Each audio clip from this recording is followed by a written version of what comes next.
Good evening and welcome to your Thursday night edition of This Is Ibrox podcast. You're joined by myself, JB, and my good pal, Hef. How are you keeping today, mate? You well? Aye, good. Uh, weird, weird situation last night. Had no intention of watching any sort of football. Thought it was going to be a bit of a non-eventful night, but turned up it was actually quite a turn up for the books. So I know, yeah, yeah. quite enjoying the free fall that's happening across the way. Aye, What I about think we were, yourself, JB? yeah, all well, mate. Yeah, and we were texting back and two just as the magical 3 or 4 minutes were taking place, weren't we? I think I was a wee bit ahead of you, so no, Aye, all good. All good. You'll get proper fibre up the road one day, but it'll get there, don't worry. Coolio, so just a little bit of a housekeeping before I get a telling off. So, as I feel like we say this every week, but there's only 50% of the people that actually subscribe to the channel. No cost to subscribe, guys. And there's a little notification bell there as well. So if you just click on subscribe, hit the notification bell, you'll get a wee alert once we every time we go live and stuff. Again, just helps us support the channel and helps us grow. Um, Another one as well for all you Rangers Dars or anybody else on Facebook. We have relaunched a new Facebook page on there. The last one, don't go there with all the admin issues that we've been having. So we decided just to start a nice, clean, fresh one. So if you do see any notifications to join that, then please feel free to join. We'll drop the link in the chat, and you will start to get all of our content on Instagram and TikTok as well. I know there's a lot of effort going on behind the scenes to try and create these shorts that the kids are into. Because it's got no attention span, that's what it is. But they seem to be landing quite well as well. Cool. So in terms of agenda today, then we're going to go through how we kind of see January playing out. Some of the announcements that the club have made, or certainly the rumours that are coming out the club in terms of some staff members. Naturally, we're going to look ahead to Hearts and see what kind of our thoughts are on that. So please get your thoughts in the comments. Look, Big Phil's gone early with we're back at the title race, so love to see that.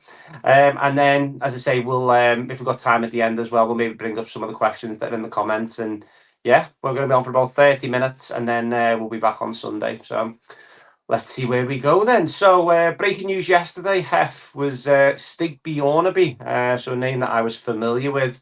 Obviously played football not a million miles away from where I live. So he was at Liverpool for a few years, and then I think he had a wee spell at Blackburn, Norwegian internationalist. But in his later years, he's been a sporting director at both Rosenborg and AGF Aarhus. Probably murdered that pronunciation. But seems to be quite well thought of in the game. What were your initial thoughts when you seen this one break yesterday? I thought it was a strange one that he was only appointed for the 6 months. That idea of he's only been involved in an interim basis, but it would make sense given the links that we had to the boy Dal from Tromso.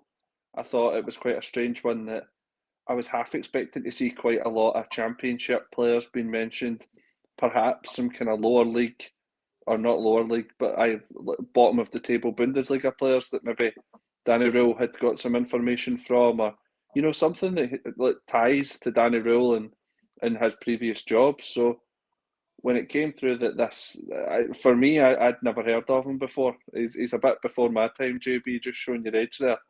But to see him pop up, I thought, all right, okay. But then when I looked at the squad that he's came from, and you see that some of the talent that we could tap into, I'm not against it. I think like I had a wee look at the league. I was actually looking at it with my pal and we were sitting saying, right, okay, so Tromso they finished third, and who was fourth? Bran. Bran battered us, obviously. Who finished second in that league? Bodo Glimt. And who was top? Viking. So I sat, sadly, probably GB, and had a look through some of these players. And the boy Dow is probably one of the highest rated players in the league. And with that comes the highest price tag. I think Transfer Market are putting him between about £5 and £7 million. 7 million being um, the top end of what he's probably worth. But obviously, with the club that they are, they probably would accept a bid between 5 and 7 million. However, I think he's only 24, maybe. I think he's been capped at under 21 level, but not any further. But I had a wee look at some of the other clubs again, quite sadly, as if I've got nothing else better to do with my time. But in the league winners for Viking FC, they've got a defensive mid who looks to be someone who controls the game quite well. A New Zealand international by the name of Joe Bell. He is rated at around £3-4 million, but he was probably their most consistent player.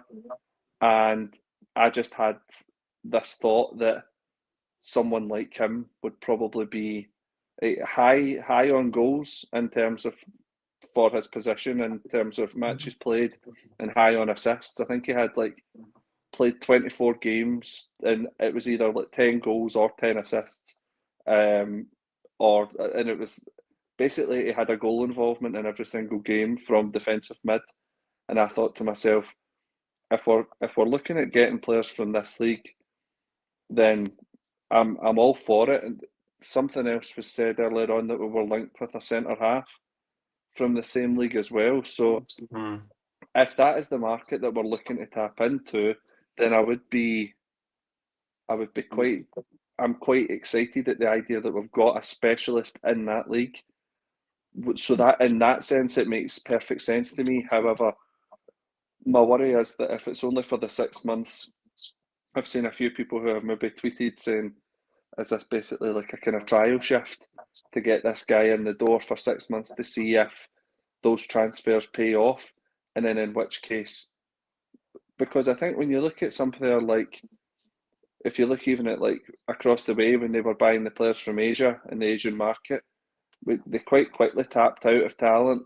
They had two probably three standout talents that they had brought over for cut price, and the rest have been fairly duds.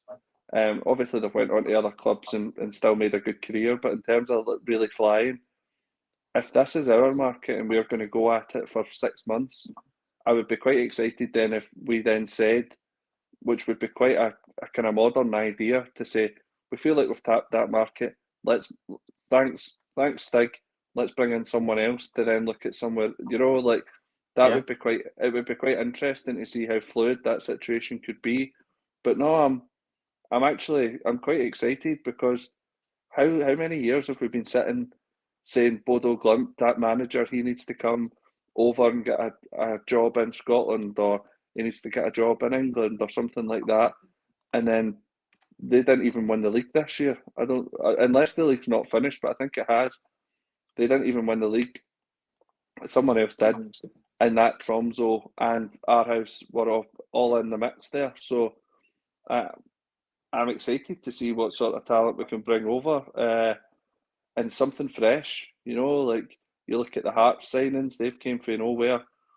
So why not? Why not have a go with this somewhat unknown? Albeit, obviously, you know him from playing at Liverpool and stuff. But in terms of a background staff appointment, I'm all for it, JB. Yeah, no, it's you've mentioned all the kind of the big hitting points I was going to mention in terms of the benefits I think he would bring. Naturally, there's no guarantee that any of these are going to 100% work.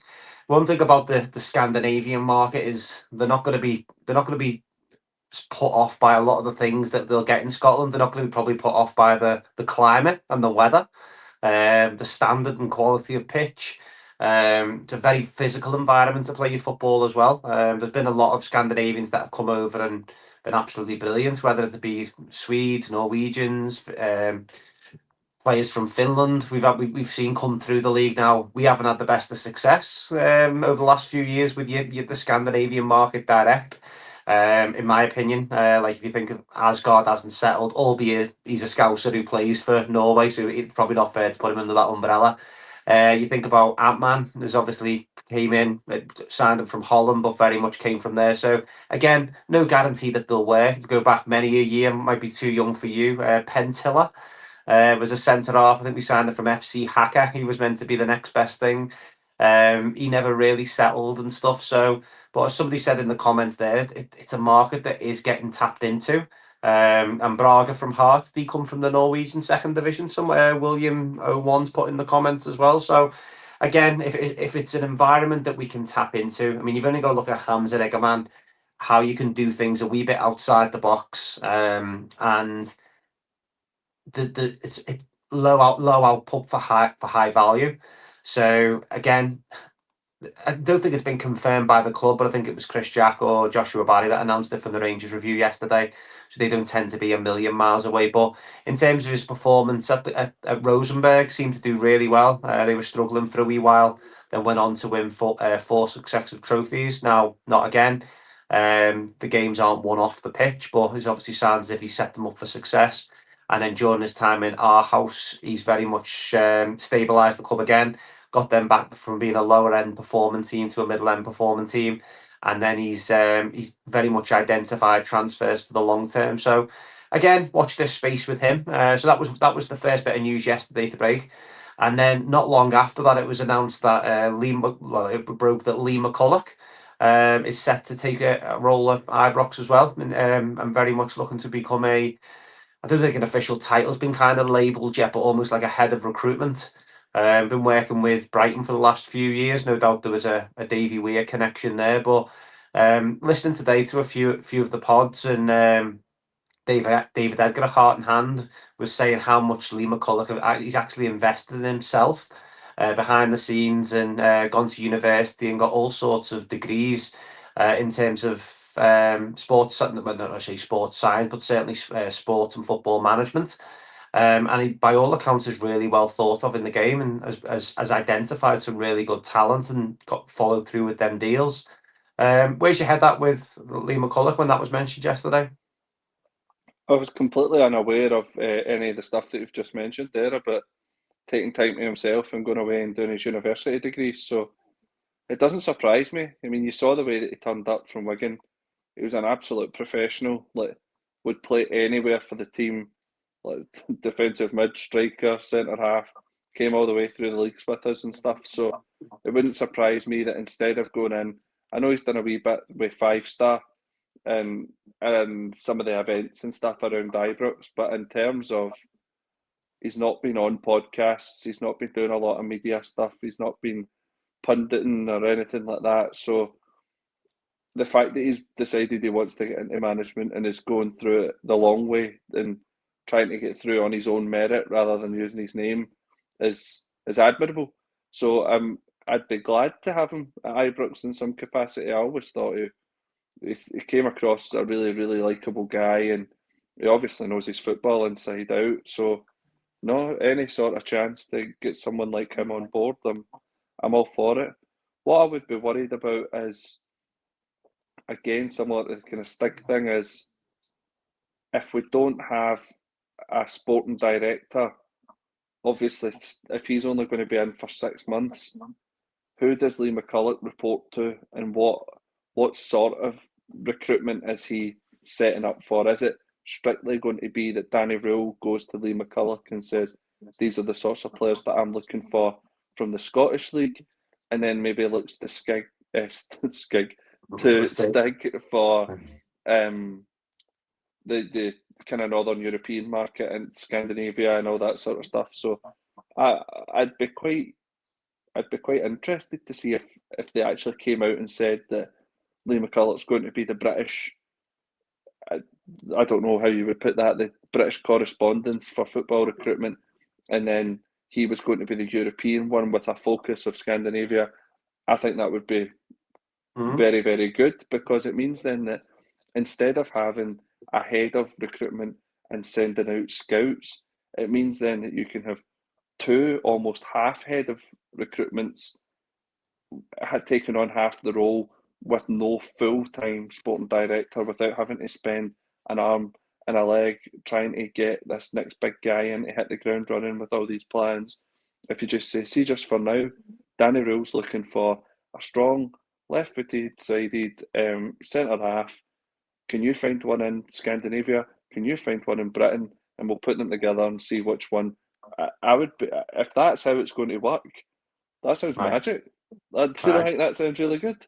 Yeah, too good to be true. No, no, look, we'll Well, end up unearthing the next Carl Svensson. No, no, look, but we'll see how we go. But it's quite an interesting one, the Barry Ferguson one, because I think one thing we've all spoken around for a long time now is trying to get, and I use the phrase Rangers men into the club. And Barry Ferguson obviously came in for a period of time, and I was talking to someone while when I was on our travels. Me and my dad was speaking to somebody in the airport on the way back from where were we last Budapest. Thursday? Budapest. Budapest. Yeah, goes to show I've been loaded with the flu this week. Um, and we were saying about somebody like Barry Ferguson coming in as a director of football, and straight away your automatic reaction is, "Oh, is he qualified to do that? Has he got the character to do it?" Now, someone like a Lee McCulloch in that type of role could be fantastic because one, he's been through the club through the very good times and the very bad, so you can't argue that he doesn't get it. There's the piece around. He's obviously gone down. He's gone down to England. He's done really well for himself. He's had a wee bit of a spell of the management side of things up the road as well. It was a small spell he had at Kilmarnock, was it, for a period of time? Or was it Hearts, one of the two? But he's been involved in some of the coaching scene up here as well. So and again, he's Rangers mad. So having somebody like that to come in and kind of be that figure and utilize his knowledge and the skills that he's got with the club's best interests at heart, I think that could be a really interesting move. Naturally, we kind of all want a dreamboat scenario, but where we are at the moment, I just kind of want to get us back to success quickly. And I'm not saying you're going to go out and you're going to be signing the best of the Scottish Premier League because, well, maybe this year the best of the Scottish Premier League probably wouldn't win you the title in most years. I think this year it probably could. But having someone like me, Lee McCulloch coming in and stabilising things and setting things up for success, I actually think would be quite a shrewd move. But again, we'll watch this space on that one. So in terms of January, then Hef, where's your head at in terms? And no doubt we'll speak around this a hell of a lot between now and January. But where's your head at in terms of what type of signings are you looking for? Are you looking for youthful energy that's going to run all over the league for the second half of the season? A couple of old heads in there to try and bring a bit of stability and a bit of balance. Left hand side, we're really light. We're not scoring enough goals. We're not creating enough chances. We're not doing too bad on the old clean sheet front. But where's your head at? If you could have a wee bit of a wish list. I've been saying for weeks. I would put it down to probably 4 minimum. I need a fullback, ideally left-sided fullback. I know Adams can cover in there, and so can Sterling, but can't keep relying on the boy Magoma. We need another centre half because what we've got isn't good enough anyway. But we're really light anyway in that particular part of the pitch, and light on numbers and light on quality, I would say.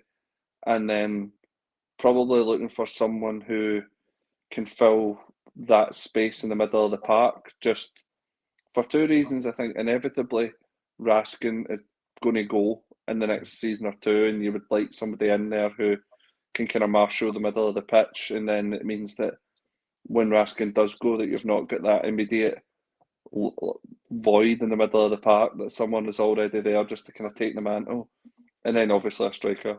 The absolutely no doubt in my mind that we need to bring in someone to. I mean, right now we still don't know the Miovski situation. We still don't know how long he's out for. So if they turn out and say that actually he'll be back for January, then fine. However, I don't even think he's good enough to rely on him going forward. I think we still need somebody that's a proven goal scorer that doesn't need to be like it doesn't need to be that we buy someone who it's always going to go on and make us £5 or £6 million. That's great.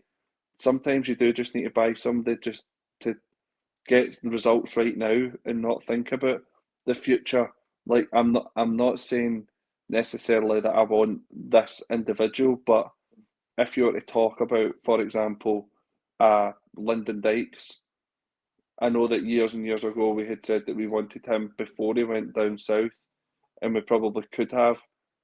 Shankland was another one at the time, obviously, and Miovski, all within the same couple of seasons. And these were all players that kind of seemed to pass us by. Lyndon Dykes is obviously trying to play himself into the Scotland squad. he is somebody who can just be a big lump up front and can proven that he can score goals. He wouldn't cost an awful lot. Would we be able to get him in just for a year or so, or even just a 6-month loan with an option to buy or something like that? He's up in Scotland. He's getting his time on the pitch, probably getting more goals than what he would down south. I don't see it being a bad shout. But again, it's a negative signing because you would rather that we went for somebody that we spent a lot of money on, who was a young player, someone from the Premier League or something, JB, someone that we could spend upwards of £7 million on to get as a return, perhaps a Portuguese under 21, like something like that, but there's something that tells me that doing something like that again would be mental because it's proven to be incredibly unsuccessful.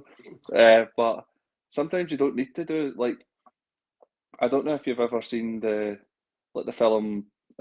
Sorry, not the film Moneyball, but the idea of like the Moneyball and the baseball situation was like sometimes it's not about buying players to have profit or anything like that. It's just you just buy players to fit a role and then they leave. Like, you're not looking to gain any money on them. It's just and that's fine. Sometimes you have players like that who you buy them at the end of their career and then they finish up here. Great, who cares? Like, we don't sell anything on, but they'll still do us a ton while they're here. I get what the guy's saying in the comment. I think that's really valid. I'm not saying that Lyndon Dykes is necessarily the answer, but someone like that, someone who's not going to break the bank in wages, like when we had signed someone like Aaron Ramsey or something a few years back, like someone who's not going to break the bank in terms of wages, but a good all-round goal scorer who is a bit of a threat. And Lyndon Dykes played up in the league, so I hate the fact that I'm advocating that we go and sign Lyndon Dykes, but now that I'm saying it out loud, it doesn't sound quite as mental as what it did in my head. So, No. but I don't know whether or not there will be some talent in the Norwegian league who could be just as good. You know what I mean? So if we're going to go into that market, maybe this guy's got someone straight away that's like, no, this is the striker that you need to buy. He's setting the world alight, and then we just go and we take it for there. But that 4 minimum, I've been saying for a long time, and then any other potential prospects that we could get, like players that are running out of contract, things like that. I'd be all up for that. Like, pay up the 6 months contract to get them here now, because we've got a chance here to capitalise, especially if we win on Sunday, to push on and win this league. No, it's a good shout. Got to check your LinkedIn. Make sure you've got no links to Kevin Thelwell with your championship dross. But I get 100% get the point. And someone that I think, as you touched on it there, would definitely be a handful up here. In terms of Scottish League talent, and I'm just conscious of time because I want to try and have a wee 5 minutes about Hearts. But just to finish on this, it's been mentioned a few times about trying to get players from the domestic market, or certainly players who know the domestic market, the domestic league, i.e. like Lyndon Dykes. A couple of other names that have been mentioned. Kenny McLean. Could you give me a quick fire yes or no? Kenny McLean? Yes. Yeah. I'll say yes. Lewis Mayo out of contract in the summer? Yeah, I wanted to get him this summer, so yeah. Okay. Alex Gogic in January? Nah. Not having that one. No, that one seems to be quite popular amongst people. I can see pros and cons for that. It does strike me as a bit of a yard dog, but we are very nice. I think somebody put in the comments there, we just want some hard people within the team. So I'm sure that one definitely would split opinion. Lennon Miller on loan? Absolutely. Okay. Cool, and we'll just have to wait and see. And then obviously we've got Thomas Muller coming in on loan from the MLS as well. Big Danny Röhl's pal, so that's one that we can all look forward to, or we can all certainly hope. Don't care if he's 42, but he's going to do a job. Okay, and then in terms of the players that we'd like to see leaving, I don't think we're only going to be on for half an hour, so we'll move on to the Hearts preview. So yeah, massive game on Sunday. I feel as if every game is a massive game, but it does feel as if it's got a little bit of extra spice going into the weekend, especially after last night's result. I don't know whether I was saying to my dad today, I almost feel as if the dynamic of Sunday's changed a little bit, in the fact that I felt as if we had to go and win on Sunday before yesterday's game. Whereas now I'm kind of sitting there thinking, just do not lose. Go there and give it a right good go. And if we draw, then it's probably an indication as to where we actually are, as opposed to us getting carried away. But that said, what an opportunity if we can go there and get 3 points. In Yeah. terms of lineup, what, don't necessarily a 1 to 11, but what are you thinking? What would you like to see there? I think we're going to need to match them in the middle of the park. I think the boys like Cammy Devlin and stuff like that are, don't want to swear, but they're dirty individuals who will just get stuck in.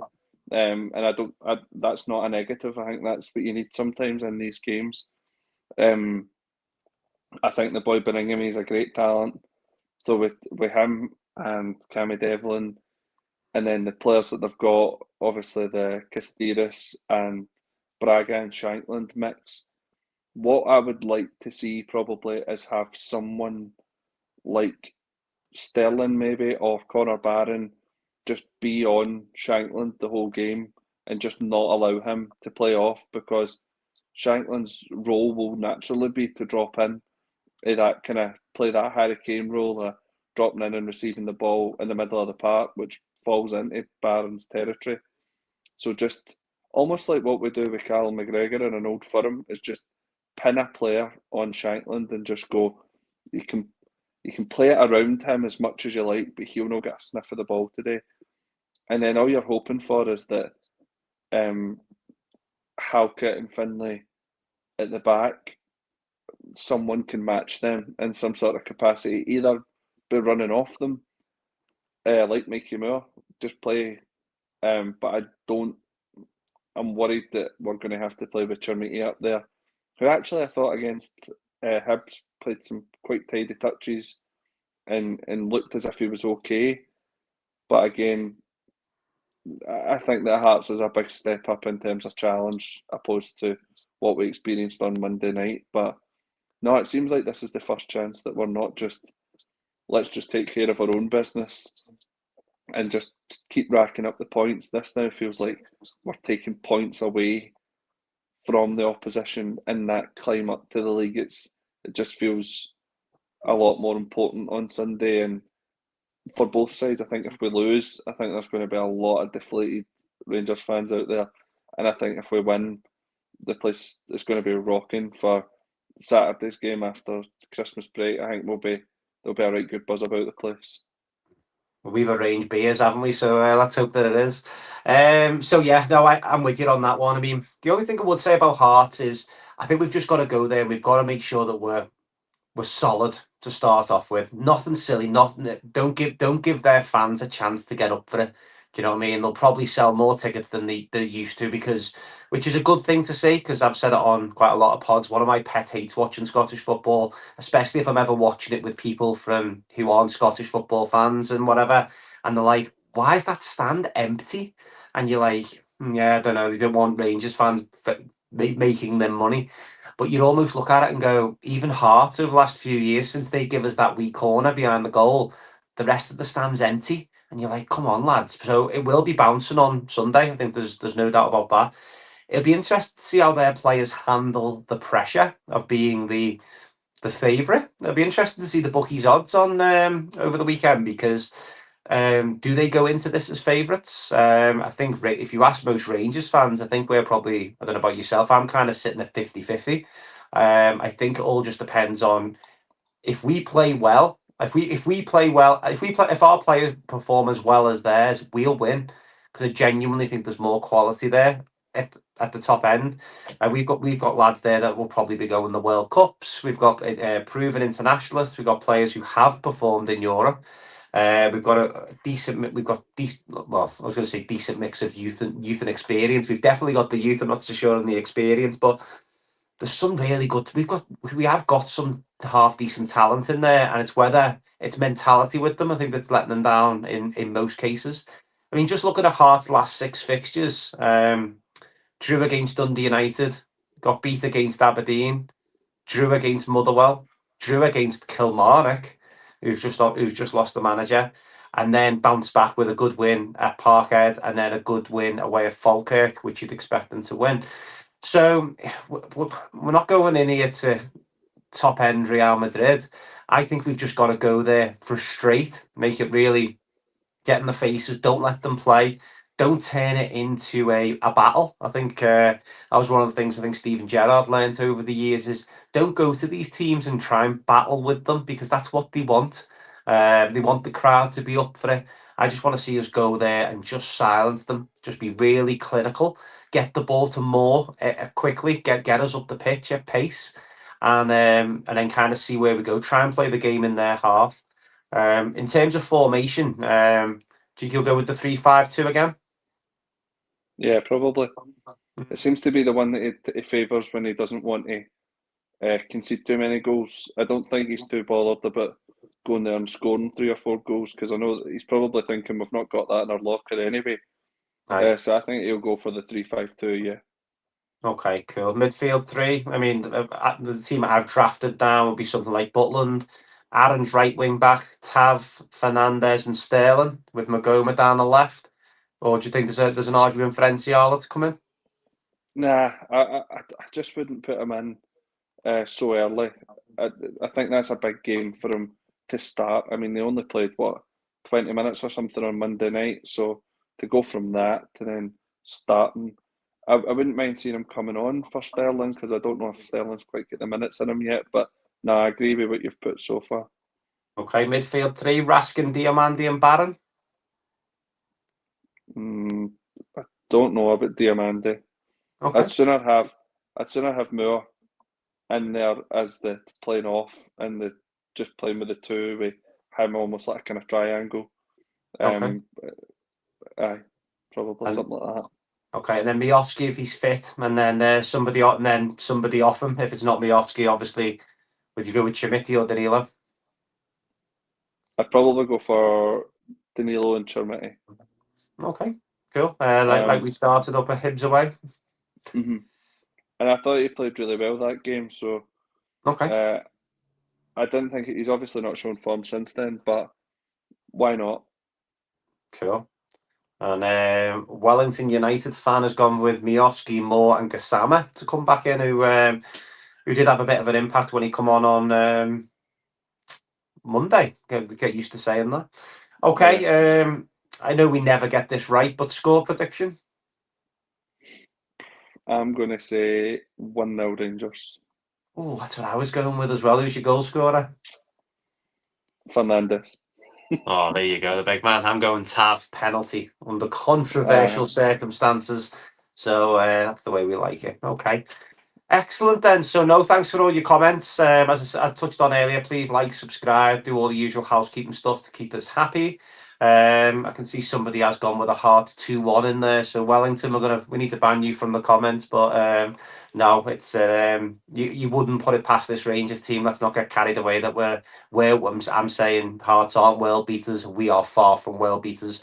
For me, if we could hobble over to the into January and then get through that Old Firm game, and where we are within touch and distance of both Hearts and them, and we're well within the mix, I'd snap your hand off for that. And hopefully give the manager and Lee McCulloch, Stig Bjørnebye, whoever it is, the chance to try and bring in 3 or 4 to kind of just make sure we kick on into that second half of the season, because the opposition isn't great. Somebody made the comment, it's going to be who's less shit is the team that's going to be to win the league this year. So we'll finish on a positive note. But no, as I say, thanks everyone for tuning in today. And yeah, we look forward to Sunday and up the Rangers. See you soon. Take care.